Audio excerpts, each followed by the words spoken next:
Ça change très vite, très, très, très vite, parce que subitement, il reste absolument plus rien des bonnes vapeurs d'un voyage très positif que l'on appréhendait pourtant catastrophique. Subitement, le Canadien vient d'en perdre 2 de suite. Il est 3-6-1 dans ses 10 derniers matchs. Montréal affiche le deuxième pire différentiel de toute la conférence de l'Est, à -8, et son rendement défensif est également le deuxième pire de l'Est. Et il vient de recevoir 2 cliniques de hockey, bien différentes, mais des cliniques pareilles, j'ai envie de dire complémentaires. Une première moins gênante, admettons-le, contre tout un club, l'Avalanche du Colorado, qui fait passer tous ses adversaires pour des équipes de seconde zone, voire de Ligue américaine. Mais c'est une clinique quand même, et celle-là, d'après moi, pour l'ensemble de l'organisation, les hauts dirigeants et le coaching staff notamment. Comment construire quelque chose comme une grande équipe? Je vous présente l'Avalanche du Colorado. Comment être patient avec un joueur important qui s'est blessé sérieusement? Lui laisser tout le temps au monde de se remettre avec un encadrement de premier ordre? Je vous présente Gabriel Landeskog. Bien repêché, évidemment, bien développé et tout, et bien encadrer les vedettes de l'organisation. Ne pas hésiter à y mettre le prix via transaction, c'est également un facteur déterminant d'une grande équipe. Lorsque l'Avalanche a échangé Mikko Rantanen, on donnait pas cher de la peau du directeur général Chris MacFarlane. Et pourtant, il a reçu Jake Drury, en plus de Martin Necas, un choix de 2e tour au dernier encamp et un autre de 4e tour lors de l'encamp à venir. Le 2e choix, by the way, a servi à faire l'acquisition du vétéran Charlie Coyle, de la superbe profondeur pour cette équipe qui rêve grand. Necas lui gagne 6,5 millions cette année et il touchera 11,5 millions par année pendant 8 ans, mais à compter de l'an prochain seulement. Rantanen touche 12 millions dès cette année et pour les 7 suivantes à Dallas, où il a abouti après avoir imploré à genoux la direction des Hurricanes de l'échanger à nouveau. C'est pas beau, ça? Les 2 joueurs sont au pair au niveau de la production cette année, mais Necas est un artiste de la possession de rondelles qui fait la barbe à Rantanen au niveau des stats avancés.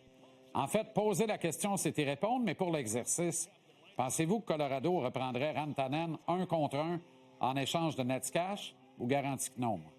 Parenthèse ici. Lorsque je lis et que j'entends que Caden Goulet serait un intouchable avec le Canadien, désolé de vous le dire de même, mais je fais du bouton.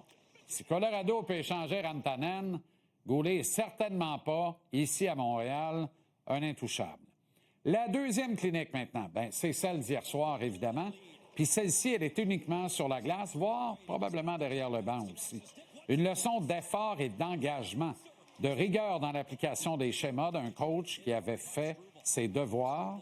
Travis Green, qui a vu comment on peut embourber le Canadien dans son territoire avec une facilité déconcertante et qui a donc préparé ses joueurs en conséquence, ceux-ci qui ont appliqué les consignes et respecté le plan de match.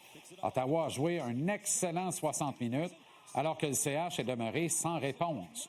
On constate très bien le talent du Canadien lorsque celui-ci est en possession de la rondelle. Mais on est hypnotisé par les savantes mises en scène et autres manœuvres qui conduisent à des buts de nos favoris dignes des Jeux de la semaine. L'affaire, c'est que lorsque l'équipe n'a pas la rondelle, l'aventure commence puis elle n'est pas le fun. Non seulement les erreurs d'assignation multiples du tiers défensif ouvrent toutes grandes les portes aux adversaires vers le filet du CH, le jeu le long des rampes et en espace restreint et dans la cruciale zone neutre est également nettement au désavantage du tricolore. Autrement dit, si Montréal perd le puck, ça se peut qu'il court après longtemps. C'est essoufflant, puis ça finit par coûter cher. Cette équipe manque de maturité au centre, on le savait. Elle manque de grosseur, de profondeur, d'expérience sur les ailes et tout. Elle manque surtout de leadership. Des vrais vétérans qui, un moment donné, vont rentrer dans le bureau et dire « Martin, hein, je te parle dans le casque, t'aimeras pas ça. On s'en va dans le mur. Aide-nous, Joie le vert, aide-nous. Faut changer les stratégies. Ça marche pas. » Les problèmes défensifs du Canadien ne sont pas liés essentiellement aux joueurs qui composent les paires de défense. Je refuse de croire ça.